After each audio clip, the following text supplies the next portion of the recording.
প্রথমে খালি কড়াইতে 1 বাটি সুজি ভেজে নেব। এখানে যে বাটির মাপ করে সুজি নিয়েছি সব কিছু কিন্তু এই বাটির মাপ করেই দেব। তো প্রথমে সুজিটাকে ভেজে নিচ্ছি। সুজি এখানে ভাজতে গেলে কিন্তু বন্ধুরা একদম হালকা আঁচে ভেজে নিতে হবে।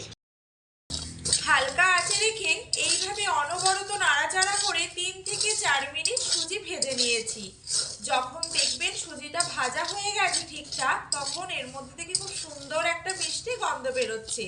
তখনই কিন্তু বুঝে নিতে হবে যে সুজিটা একদম পারফেক্ট ভাজা হয়েছে।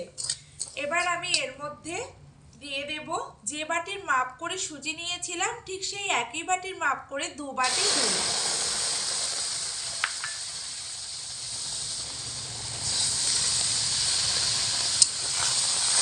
হালকা আঁচে রেখে এইভাবে অনবরত নাড়াচাড়া করে খুব সুন্দর একটা ডো তৈরি করে নেব।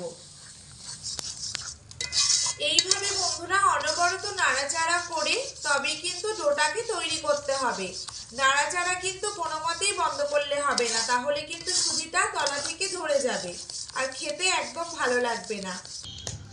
ডোটাকে এখানে 8 থেকে 10 মিনিট হালকা আঁচে রেখে এইভাবে অনবরত নাড়াচাড়া করে সুন্দর একটা ডো তৈরি করে নিয়েছি।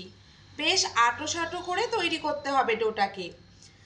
আর এই রকম ভাবে অনবরত নাড়াচাড়া করার ফলে সুজির মধ্যে যে দানা দানা মতো যে ভাবটা সেটা কিন্তু আর অতটা থাকে না।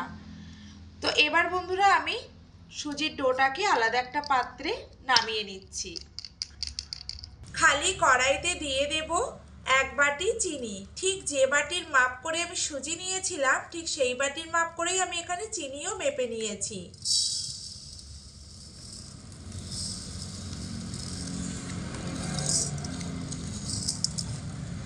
একই বাটির মাপ করে 2 বাটি জল দিয়ে দেব। চিনির রসের মধ্যে দিয়ে দেব 2টো ফাটানো এলাচ। এখানে চা চামচের 1 চামচ ঘি দিয়ে দেব।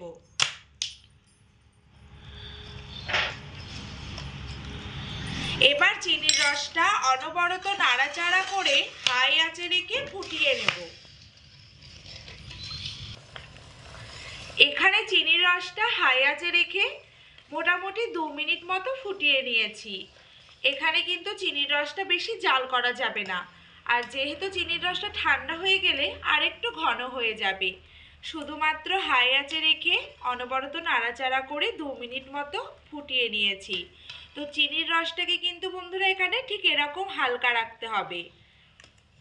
এবার আমি চিনির রসটা উনান থেকে নামিয়ে নেব। 4 থেকে 5 মিনিট ঠান্ডা করে নেওয়ার পরে এবার আমি এখানে এই ডোটাকে খুব ঠেসে মেখে নেব, যতটা চেপে আর কি মাখা যায়। এখানে বন্ধুরা মাখতে মাখতে আমি 1 চামচ মতো ঘি দিয়ে দিচ্ছি। ঘিটা আমার প্রথমে দিতে একদমই মনে ছিল না, তো এই মাখার সময় কিন্তু ঘিটা দিতে হবে। তো এবার দিয়ে আরও একটু ভালো করে মেখে নেব। এখানে বন্ধুরা আমি 7 থেকে 8 মিনিট সুজির ডোটাকে খুব ঠেসে মসৃণভাবে মেখে নিয়েছি। সুন্দর করে একটা ডো তৈরি করে নিয়েছি। এবার এর থেকে একটু বড় করে কিছুটা নিয়ে নিচ্ছি এরকম। এবার এটাকে একটু লম্বা করে পাকিয়ে নেব। আপনারা কিন্তু 2 হাতের মধ্যে ফেলেও এরকম লম্বা করে পাকিয়ে নিতে পারেন। তো এখানে চাটুইয়ের মধ্যে ফেলে নিলে কি একটু সুবিধা হয়, সেই জন্য আমি এখানে একটা চাটুইয়ের মধ্যে ফেলে এরকম লম্বা করে একটু পাকিয়ে নিয়েছি। এবার একটা ছুরি দিয়ে ছোট্ট করে কেটে নেব। এতে করে কি হবে, খুব তাড়াতাড়ি হবে।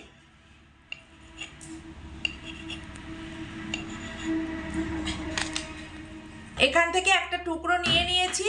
এবার হাতের তালুর মধ্যে ফেলে 2 হাত দিয়ে এরকম করে গোল করব। হাতের মধ্যে একটু পাকিয়ে নিলেই খুব সুন্দরভাবে এরকম গোল হয়ে যাচ্ছে। তো একে একে সবকটা লেচি আমি এরকম ছোট্ট করে গোল করে নেব।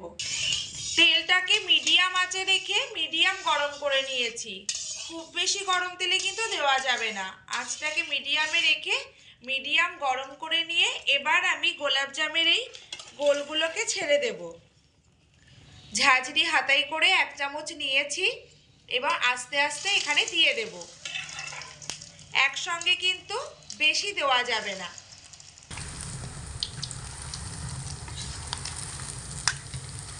এইভাবে অনবরত নাড়াচাড়া করে তবেই কিন্তু গোলাপজামগুলোকে ভেজে নিতে হবে। প্রথমে দেওয়ার সাথে সাথে যেন নাড়তে যাবেন না, তাহলে কিন্তু সব ভেঙে যাবে আর একদম ভালো হবে না।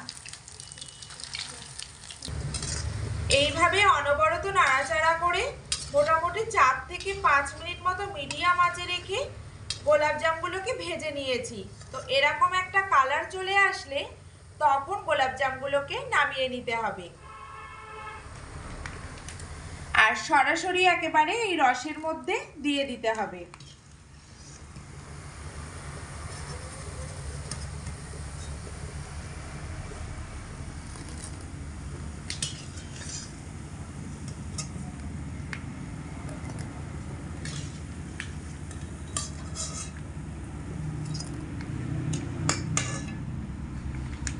তো দেখুন বন্ধুরা, গোলাপজামগুলো কতটা সুন্দর হয়েছে।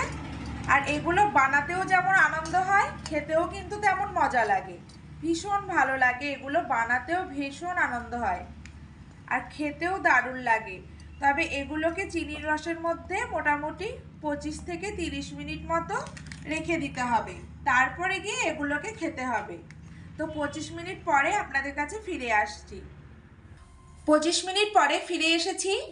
এবার আপনাদেরকে গোলাপজামগুলো দেখাচ্ছি। দেখুন বন্ধুরা, কত সুন্দর টোকর টোকর ফুলে উঠেছে আর দেখতেও কিন্তু দারুণ লোভনীয় হয়েছে। এই দেখুন কি সুন্দর, একদম গালে দিলে জাস্ট মিলিয়ে যাবে, এতটাই সুন্দর। খেতেও ভীষণ ভালো লাগে আর খুব তাড়াতাড়ি কিন্তু বানিয়ে ফেলা যায়, খুব একটা খরচও নেই, খুবই কম খরচের মধ্যে তাড়াতাড়ি বানিয়ে ফেলা যায়। তো এরকম গোলাপজামের একটা রেসিপি থাকলে সবাই কিন্তু খেতে খুবই ভালোবাসবে। আজকে এই রসালো মিনি গোলাপজামের রেসিপি আপনাদের কেমন লাগলো অবশ্যই কমেন্ট করে জানানোর জন্য অনুরোধ রইল আপনাদের কাছে বন্ধুরা। আজকের মতো ভিডিওটা এখানেই শেষ করছি। দেখা হচ্ছে পরের ভিডিওতে এরকমই কোনো নিত্য নতুন রেসিপি নিয়ে। সবাই ভালো থাকুন, সুস্থ থাকুন, ধন্যবাদ।